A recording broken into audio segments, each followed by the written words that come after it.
말씀 전합니다. 예수님 부활하신 다음에 초기 기독교를 탄탄하게 반석 위에 올려놓은 공로자 둘을 말하자면 한 사람은 바울이고 또 그 뒤를 이은 사람이 어거스틴이라고 말할 수가 있습니다. 특히 어거스틴이 닦아놓은 이 신학적 토대는 중세뿐만 아니라 오늘날까지 그 지대한 영향을 미치고 있습니다. 어거스틴은 주후 354년에 이 아프리카 위에 알제리 지방, 알제리라고 오늘날 있는 그곳에서 태어났습니다. 아버지는 아프리카 베르베르족이고 이교도였지만은 어머니는 기독교인, 우리가 아는 어거스틴의 어머니 모니카, 많이 들어서 알고 있습니다. 비록 가정이 부유하지는 않았지만은 이 어거스틴이 공부를 잘하고 머리가 뛰어난 사람이었습니다.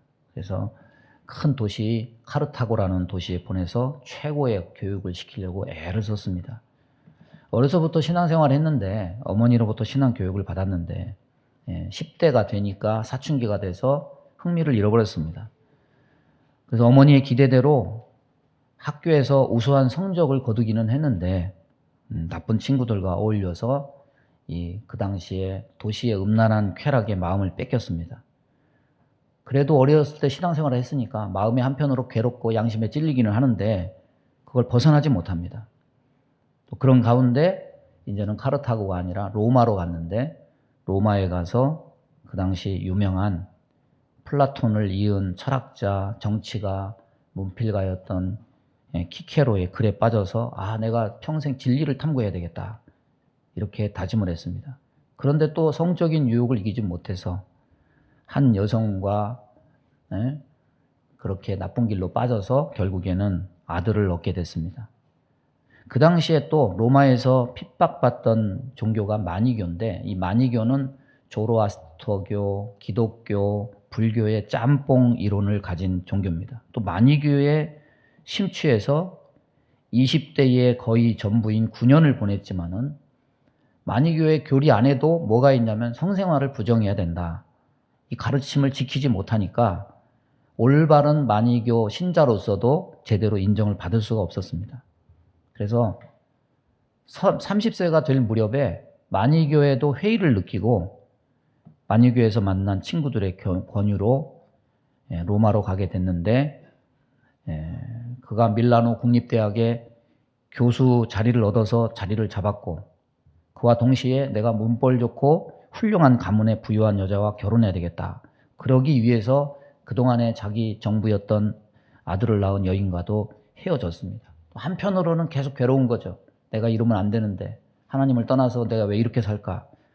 수치심, 죄책감, 불안감에 시달렸지만은 그래도 그냥 또 그렇게 하고 또 그 일을 또 행하는 거예요. 그런데 그때 밀라노의 감독이었던 암브로시우의 설교를 우연히 듣고 큰 감동을 받고 또 타락한 자신이 부끄러워졌습니다. 이렇게 자기 자신의 정욕에 지쳐서 절망할 때 어느 순간에 결단의 시간이 다가왔습니다. 어디선가 아이들의 노랫소리가 들려오는 거예요. 뭐라고 들려오냐면 펴서 읽어라. 펴서 읽어라. 어거스틴이 신약성경을 집어들고 펼치니까 오늘 본문에 속한 13절, 14절 말씀이 눈에 들어왔습니다. 낮에와 같이 단정히 행하고 방탕하거나 술 취하지 말며 음란하거나 호색하지 말며 다투거나 시기하지 말고 오직 주 예수 그리스도로 옷 입고 정욕을 위하여 육신의 일을 도모하지 말라. 마치 자기를 위한 삶을 꿰뚫어보는 이 말씀에 큰 충격을 받고 다음에 33살에 387년 부활절에 세례를 받습니다. 그런데 그 다음에 다윗이 범죄하고 밧세바와 관계를 통해서 얻은 아이를 회개한 후에 잃었듯이 이 어거스틴도 자기가 세례받은 그 다음 해 그 아들이 죽었습니다. 그리고서 어거스틴은 평생토록 우리가 아는 경건한 하나님의 사람으로서 그렇게 살아갔습니다. 여러분, 우리가 예수를 믿지만 믿는 순간 그 순간 바로 죄와 완전히 분리돼서 완전한 사람으로 사는 것이 아닙니다. 우리는 여전히 유혹과 죄의 도전에 시달립니다. 말씀을 모르는 게 아닙니다. 말씀대로 살아야만 하는 그 당위성도 알고 스스로도 그것을 옳다고 여깁니다. 그렇지만 알면서도 그게 잘 안 됩니다. 그렇게 살지 못함으로 또 마음에 번민하고 죄스러워하는 신앙적 고민과 근심을 달고 살아갑니다. 그런데 알고 보면 우리만 그런 게 아닙니다. 우리만 넘어지고 쓰러진 것이 아닙니다. 믿음의 선조들이 다 그런 연약한 부분들이 있었습니다. 기독교의 기본 교리적 토대를 이룬 어거스틴 역시 그러했습니다. 우리는 믿음의 선조들을 통해서 위로도 얻고 그것을 극복하는 지혜도 얻을 수가 있습니다. 우리가 이런 말이 있죠. 새가 날아가다가 똥을 싸서 사람 머리에 묻는 것은 어쩔 수 없는 일이지만은 그 새가 사람의 머리에 둥지를 틀지는 못하게 하라. 무슨 말입니까? 사단이 시험을 주고 유혹하는 것은 우리의 의지와 상관없는 일이니까 주님 오실 때라 해도 마귀는 활동할 것이니까 그래서 교회 안에조차 알곡과 가라지가 혼재하고 성전 앞마당까지 내주신다고 했으니까 시험이 오고 유혹이 오는 이런 상황과 상태는 바꿔질 리가 없겠죠. 주님이 오실 때까지. 우리로서는 어찌할 도리가 없는 겁니다. 그러나 그렇다고 어쩔 수 없는 것이라고 사단에게 우리의 삶의 고삐를 맡기고 우리 삶을 좌지우지하게 놔두는 일은 안 될 일입니다. 스스로 삶을 망치는 어리석은 일입니다. 우리는 입술로는 하나님은 창조주시다, 하나님은 전능하시다 말하지만은 실제 삶에서는 하나님의 전능성을 잃고 내가 연약하다고 해서 주님까지 무능하고 연약한 분으로 여기려는 망각에 빠져 살 때가 많습니다. 그러나 주님은 절대 무능하시거나 연약한 분이 아니십니다. 주님은 이기신 분이십니다. 요한복음에 보면 세상에서는 너희가 환난을 당하나 담대하라. 내가 세상을 이기었노라. 그 이기신 분은 당신만 이기신 게 아니에요. 우리 역시 삶에서 이기는 자로 살기를 원하십니다. 그게 복음의 능력입니다. 이 말씀을 통해서 어거스틴과 같은 그런 변화가 우리의 모든 삶에도 임하게 되기를 바랍니다. 바울은 지금부터 거의 2000년 전 로마교회 성도들에게 그들이 이미 알고 있음을 전제하고 하나를 말합니다. 그것은 지금이 어떤 시기인 줄 바울이 말해주지 않았어도 그들 스스로 알 수 있다는 거예요. 그 시기를 안다는 말은 개인적인 일을 말함도 아니고 그 당시에 나라의 상태나 국제 정세를 말함도 아닙니다. 예수를 구주로 믿은 사람으로서 영적인 해안을 가지고 어떻게 그 시대를 보고 있는가, 그것을 말하는 겁니다. 이 바울의 1차, 2차, 3차 선교 여행은 주후 50년에서 64년 사이에 이루어졌습니다. 로마서는 그 사이에 쓰여졌는데 이 시기에 로마 제국을 다스렸던 황제는 갈리굴라, 클라우디우스, 네로 황제입니다. 그 당시 상황은 로마의 초대 황제 아우구스티누스 황제하고 그 뒤를 이은 티베리우스 황제가 탄탄하게 다져놓은 제국이 서서히 보이지 않게 잠금이 가고 있는 그런 시대였지만 그래도 나라가 망해가고 있다 이렇게 자주할 정도까지 나쁜 시기는 아니었습니다. 그럼에도 불구하고 바울은 그때의 시기를 두 가지로 표현합니다. 12절에 보니까 밤이 깊고 가까웠다. 11절에 보면 자다가 깰 때가 벌써 되었다. 여러분, 우리가 믿는 자가 분별해야 될 것이 두 가지가 있음을 알게 됩니다. 여러분, 로마서 12장에서 뭐라고 얘기합니까?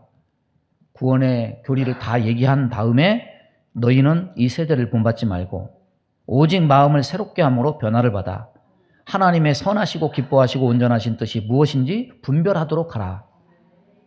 하나님의 선하시고 기뻐하시고 온전하신 뜻에 대한 분별, 또 하나는 믿는 자가 이 땅에서 살고 있는 이 시기에 대한 분별이에요. 하나님의 뜻에 대한 분별, 하나님이 바라보시는 그 눈으로 이 세상을 바라보는 판단하는 분별. 여러분, 바울은 알았습니다. 그리고 로마 교회 성도들도 알았어요. 로마 제국이 지중해를 내해 우리 바다라고 부르고 로마에 의한 평화, 팍스 로마나를 이루어서 역사적으로 보면 그렇게 나쁜 시대는 아니었음에도 불구하고 밤이 깊고 모든 사람들이 깊은 잠에 빠져 사는 시대라는 것을 알았습니다. 여러분, 앞서가는 사람들은 매일 신문을 읽고 매일 뉴스를 보면서 국제 정세를 살핍니다. 경제 상황을 살핍니다. 왜 그렇습니까? 세상은 끊임없이 변합니다. 상황이 수시로 바뀝니다. 그래서 그걸 잘 판단해야 뒤떨어지지 않을 수가 있고, 사람들의 시시각각으로 변하는 취향을 빨리 알고 대처해야 돈을 벌 수 있고 불안한 미래를 대비할 수 있으니까 그렇습니다.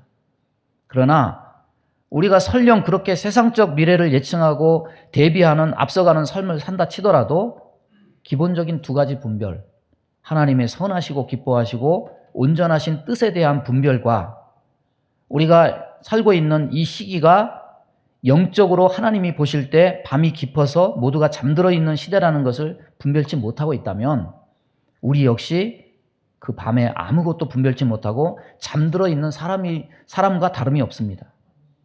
왜냐하면 밤은 뭡니까? 죄악된 것, 세상에 취해서 아무 인식 없이 영적으로 죽어있는 무감각에 속한 상태를 의미하기 때문입니다. 그런데 이 시기를 아는 사람은 무엇을 분별하느냐? 이 세상, 이 어두움의 상태에 있지 않고 칠흑같이 밤이 깊어가고 있지만 그 밤을 지나면 새벽을 지나서 낮이 온다. 낮이 오고 있다. 낮이 온다는 것은 구원의 완성이 가까워 오고 있다는 것을 의미하는 거예요. 따라서 밤이 지나고 낮이 온다는 것을 아는 사람은 일어나서 아침을 준비하게 돼요. 우리의 하루는 아침에서 저녁이죠. 유대인들의 하루는 저녁이 시작이고 아침을 맞이해요. 창세기 1장에 흑암 중에 빛이 있으라. 물리적 흑암 상태에서 물리적 빛을 만드셔서 만물을 인식할 수 있도록 하나님이 만들어 주셨습니다. 구약에서 물리적 흑암에서 물리적 빛을 창조하셨다면 신약 요한복음 1장에 보면은 이와 대비적으로 영적 흑암 중에 생명의 빛을 보내어 주셨습니다. 빛이 어두움에 빛이 돼 어둠이 깨닫지 못하더라. 요한은 이 영적 어두움의 세상에 빛으로 오셔서 광명이 되어주신 분이 예수 그리스도시라는 것을 밝힙니다. 그래서 이 시기를 아는 사람은 세상은 더 이상 죄악의 세상이 아니라 예수로 말미암아서 빛된 세상이 된다는 것을 알고 분별하는 거예요. 세상을 보면 절망해요. 그런데 우리는 알아요. 이 절망된 세상이 더 이상 절망이 아니에요. 빛 되신 예수님으로 인해서 낮이 오고 있어요. 우리는 그것을 믿어야 됩니다. 신약에 죄악 많은 세상에 예수님이 빛으로 오심으로써 이제 그 빛을 인식하는 사람들은 이 세상에 예수님으로 인해서 낮이 오게 된다. 이 인식이 생겼다는 거예요. 그렇다면 이 시기는 어떤 행동을 취하여야 하는 때라고 말하느냐? 자다가 깰 때가 벌써 되었나니 빛이 이미 왔어요. 그리고 밤이 깊어요. 칠흑 같은 밤 때문에 고민할 필요 없어요. 우리는 소망이 있어요. 반드시 아침은 온다. 예수님 때문에 반드시 낮은 온다. 그래서 지금은 잘 때가 아니라 깰 때다 말하고 있는 거예요. 따라서 보겠습니다. 예수님 때문에 잘 때가 아니라 깰 때다. 예수님이 소망이십니다. 죄악에 취해서 잘 때가 아니라 아침이 밝아오는 태양을 보고 일어나서 깰 때예요. 예수님이 어둠을 밝힐 빛이심을 안다면 죄악의 잠에 취할 때가 아니라 깰 때입니다. 제가 새벽기도 끝나고 킥보드를 타고 저기 어디입니까? 응? 저 당인이 발전소 이쪽으로 가면요. 태양이 뒤에서 앞으로 쫙 비춰져요. 그 아침이 얼마나 아름다운지. 그 아침을 맞이하는 사람만 알죠.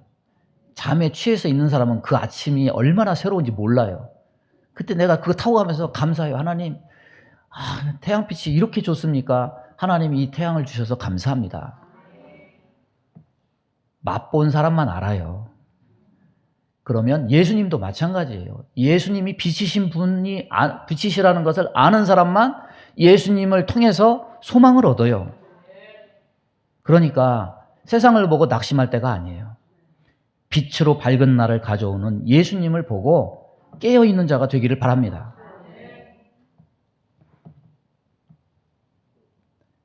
자, 빛이 옴으로 이 세상에 낮이 오고 있음을 분별했습니다. 그런데 분별만 하면 끝이냐? 아닙니다. 그 낮을 맞이하려면 그 구원이 옴으로 완성되려면 어떻게 해야 된다고 말하느냐? 오늘 말씀에 어둠의 일을 벗어야 된다. 어둠의 일은 무엇을 말합니까?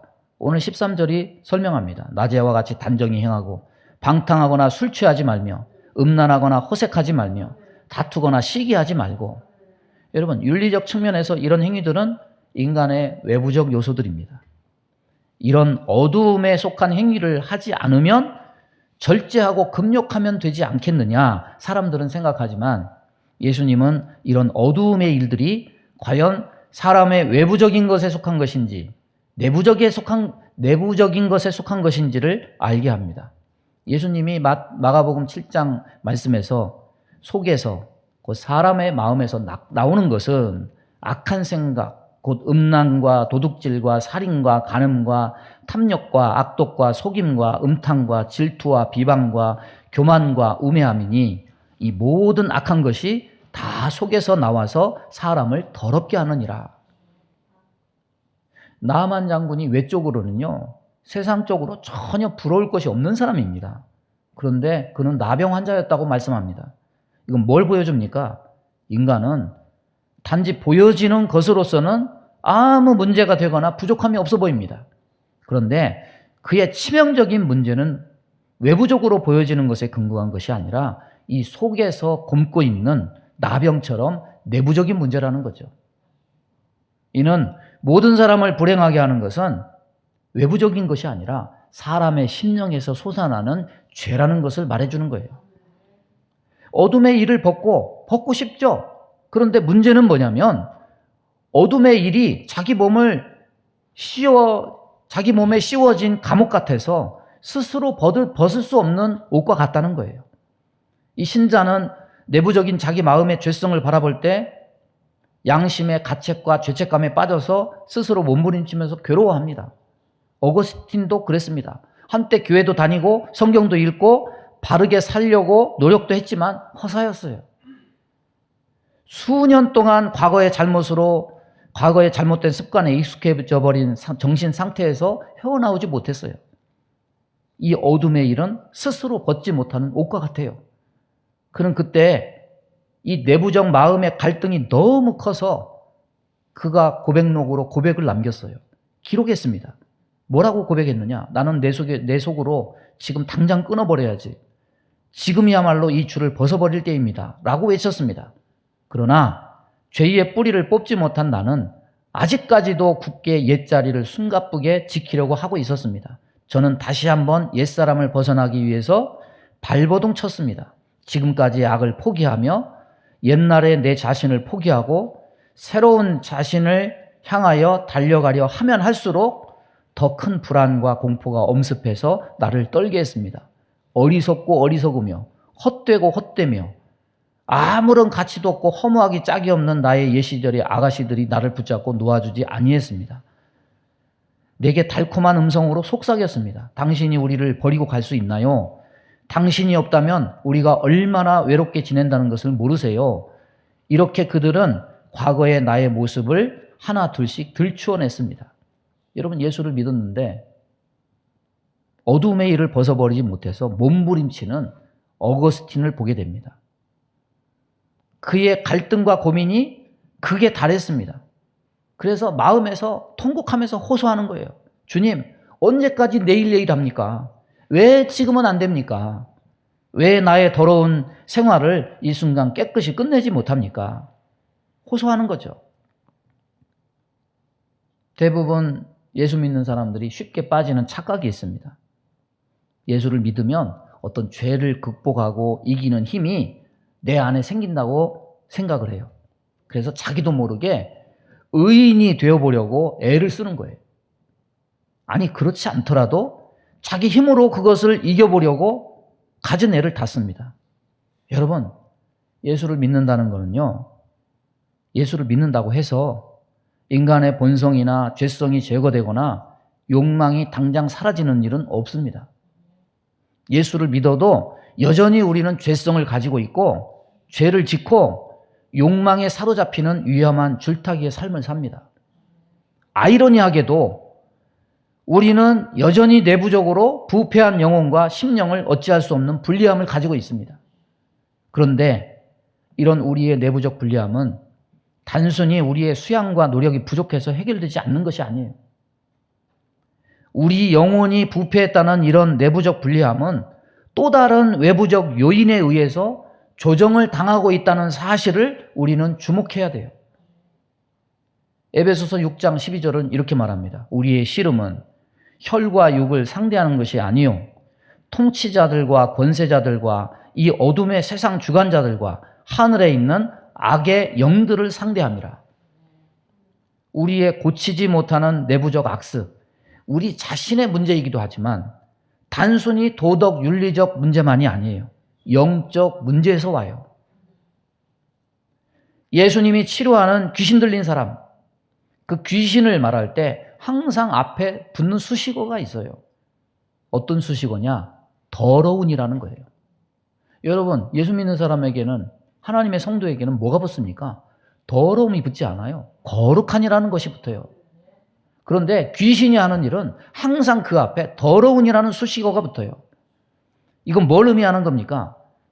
모든 행동들은 우리의 내부적 부패를 외부적 세력인 더러운 귀신이 주장한다는 거죠. 따라서 어둠의 일을 벗는 것은 사람의 의지적, 노력적 차원을 넘어서 영적 세력, 영적 힘의 싸움이지 단지 인간의 도덕, 윤리적 수양과 고행 그런 것들로 바꾸어질 수 없는 문제임을 말해주는 거예요. 여러분, 믿는 자라면 어둠의 일을 벗고 낮을 맞이하기를 원하지 않는 사람이 어디 있겠습니까? 그런데 맨날 마음에는 원이로되 육신이 약합니다. 이러지 않습니까? 그런데 내 자신의 연약함만 탓할 문제가 아니에요. 영적 문제를 개인의 도덕적 의지의 차원으로만 보면 해결 방법이 도무지 보이지 않아요. 우리의 내부적 영적 고질병은 외부적 영적 세력에 의해서 고치지 못할 수도 있어요. 이런 분별과 구별이 없이는 우리는 스스로의 힘으로 어둠의 일을 벗을 수 없음을 우리는 알아야 됩니다. 어거스틴이 이 말씀을 듣고 변화됐다고 그랬죠. 그러면 그가 이 말씀을 듣고 어떻게 변화될 수 있었을까?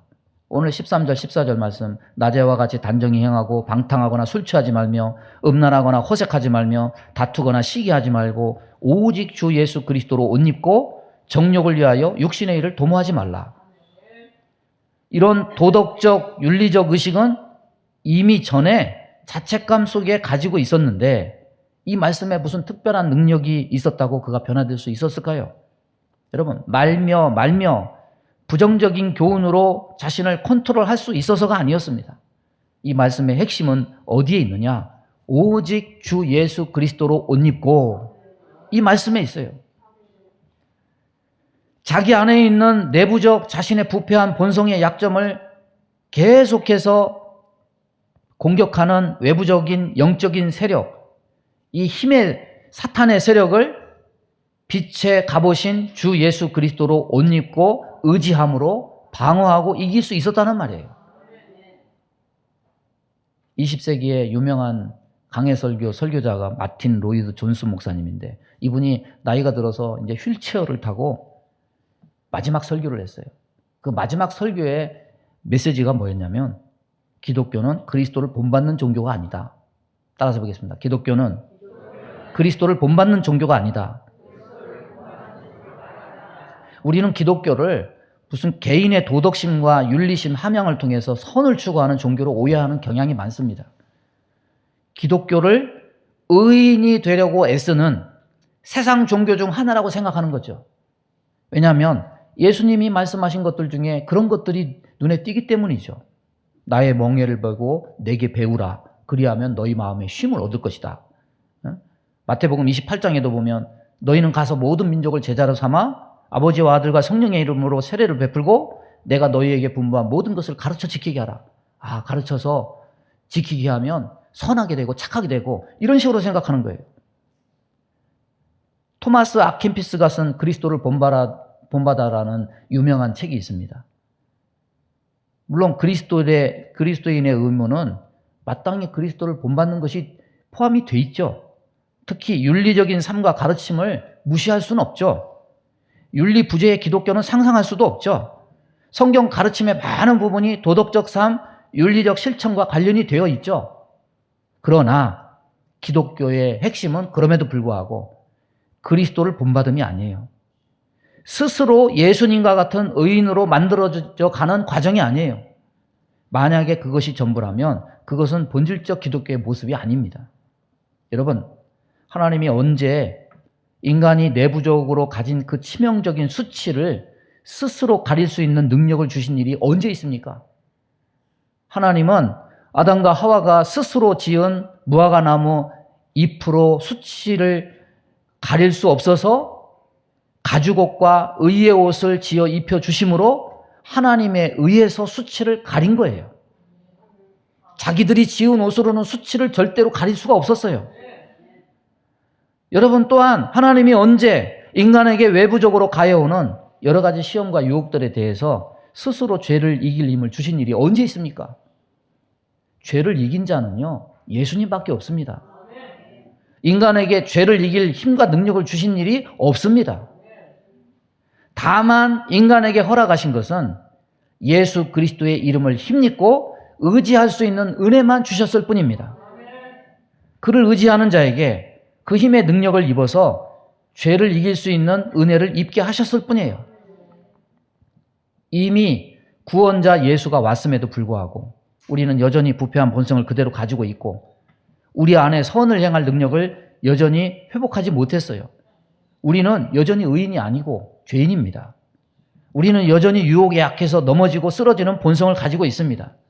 이 부패한 본성과 외부적 사탄의 세력이 완전히 소멸되는 것은 주님 오실 날에 있을 뿐이에요. 복음은 이 세상에서는 오직 하나님이 그리스도를 통해서 그리스도를 힘입어 우리가 구원을 얻고 죄를 씻고 죄를 이길 수 있다고 말할 뿐이에요. 그래서 빛의 갑옷을 입는 것은 예수 그리스도를 옷처럼 덧입는 거예요. 그리스도의 능력과 은혜로 싸우고 이기며 산다는 말입니다. 그래서 기독교는 의인으로 만들어지는 것이 아닙니다. 세상의 유일한 의인이신 그리스도를 만나는 거예요. 따라서 해보겠습니다. 기독교는 의인으로 만들어지는 것이 아니고 의인이신 그리스도를 만나고 의지하는 것이다. 믿으시기 바랍니다. 스스로 지은 옷을 입는 종교가 아니에요. 하나님이 입혀주시는 가죽옷 대신 그리스도를 덧입는 종교입니다. 우리의 알량한 도덕심, 윤리심, 우리 수치를 가릴 수 있을까요? 스스로 지은 옷은 무화과나무 잎으로 얽은 치마옷과 같아서 도무지 가릴 길이 없어요. 그래서 하나님이 마련해 주신 그리스도로 옷 입지 않으면 우리는 여전히 수치스럽습니다. 우리 안에 존재하는 죄에 대해서 거부하는 힘과 능력이 과연 우리로 하여금 우리의 마음속에 있는 알량한 도덕심이 어둠의 일을 벗게 할 수 있을까? 맨날 죄 지면 이러면 안 되는데 그리고 또 죄를 져요. 왜 그렇습니까? 한계가 있는 거예요. 우리 안에 있는 선의지가 선하면 어느 정도까지 선할 수 있습니까? 안 돼요. 또 우리 안에 어떤 죄를 태우고 소멸할 강력한 힘과 능력이 있어서 더럽고 추한 원수마귀 사탄의 세력과 싸워서 이길 수가 있겠습니까? 그리스도로 옷 입지 않으면 우리는 죄를 강제하는 사탄에 휘둘려서 여전히 어둠의 일을 벗지 못할 뿐이에요. 세상에서 말하는 고등 종교들을 보십시오. 뭐라고 말합니까? 의인이 될 수 있다. 의인이 되라. 그렇게 말합니다. 착하게 살고 선하게 살아야 극락 간다. 그렇게 말합니다. 어떤 사람들은 그런 구원의 논리를 교회 안에 끌고 들어와서 착하게 살고 선하게 살아야 의인이 되고 그런 공로가 쌓아져야 천국 갈 수 있는 식으로 각색해서 적용합니다. 여러분, 그것은 복음이 아니에요. 그것은 신약의 바리새인들이 추구한 자기 의로 천국 갈 수 있다고 믿는 잘못된 신앙관이에요. 예수님이 전해주신 복음이 아닙니다. 여러분, 교회에 와서 의인 되려고 하지 않기 바랍니다. 이 말을 오해하지 마세요. 예? 오래 믿어서 괜찮아진 의인이라고 생각하지도 않기를 바랍니다. 사람 중에는 의인은 없어요. 되지도 않을 뿐더러 있지도 않습니다. 이 세상에 참 사람, 참 의인은 예수 그리스도 외에는 없습니다. 기독교는 성경의 도덕 윤리적 교훈을 잘 습득해서 스스로 의인 되기 위해서 노력하는 종교가 아닙니다. 오히려 유일하신 의인이신 예수님 만나는 종교입니다. 의인이신 그리스도가 우리에게 의의 옷과 빛의 갑옷을 입혀주시는 종교입니다. 따라서 어거스틴의 변화는 어거스틴의 마음 안에 어떤 새로운 능력이나 깨우침에서 온 것이 아니고 예수 그리스도로 옷 입어라는 외부에서 온 은혜로 인함이에요. 어거스틴의 변화, 어려서부터 말씀 듣고 배우고 자기도 노력했지만 안 되던 변화가 하루아침에 가능해진 것은 자기 능력이 아닌 거예요. 예수님이 그에게 입혀준 은혜 때문이라는 것을 증명해 주는 겁니다. 여러분, 그렇다면 한 가지 드릴 말씀이 있어요. 교회 안에 변화가 더디거나 여러분 눈에 티가 보이는 그 어떤 사람이라도 함부로 비난하거나 함부로 정죄하거나 함부로 여러분 마음대로 버리지 마시기 바랍니다.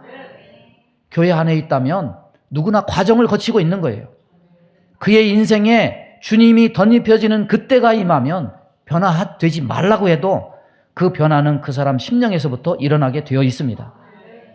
어거스틴의 변화의 중심에 예수님이 계셨죠, 물론. 그렇지만 어거스틴의 삶에 중요한 역할을 한 사람이 있습니다. 누굽니까? 그 어머니 모니카예요. 모니카는 아들을 향해서 죄를 고발하는 의인의 눈을 가진 게 아니에요. 주님이 불쌍히 여겨달라는 긍휼의 눈을 가지고 아들을 위해서 끊임없이 기도했어요. 우리 모두 살아있는 사람을 향해서 가져야 될 눈이 어떤 눈이냐? 바로 그 긍휼의 눈이에요. 죄인을 정죄하지 말고 긍휼을 가지고 그 사람을 위해서 기도할 수 있는 은혜가 있기를 바랍니다. 우리가 바랄 것은 그 사람의 양심이 바꿔지라는 도덕적 호소가 아닙니다. 그 사람의 심령에 주님이 역사해달라는 주님의 은혜예요. 그래서 그 은혜에 변화되지 않는 사람은 없습니다. 그 은혜에 녹아지지 않는 사람은 없습니다. 그 은혜로 죄를 이기고 더 적극적으로 빛의 자녀로 능동적인 사람으로 변해서 어거스틴과 같은 사람이 나타나게 되는 거예요. 저와 여러분에게도, 우리 젊은 청년들에게도, 우리 다음 세대에게도 이런 은혜가 임하게 되기를 주님의 이름으로 축원합니다.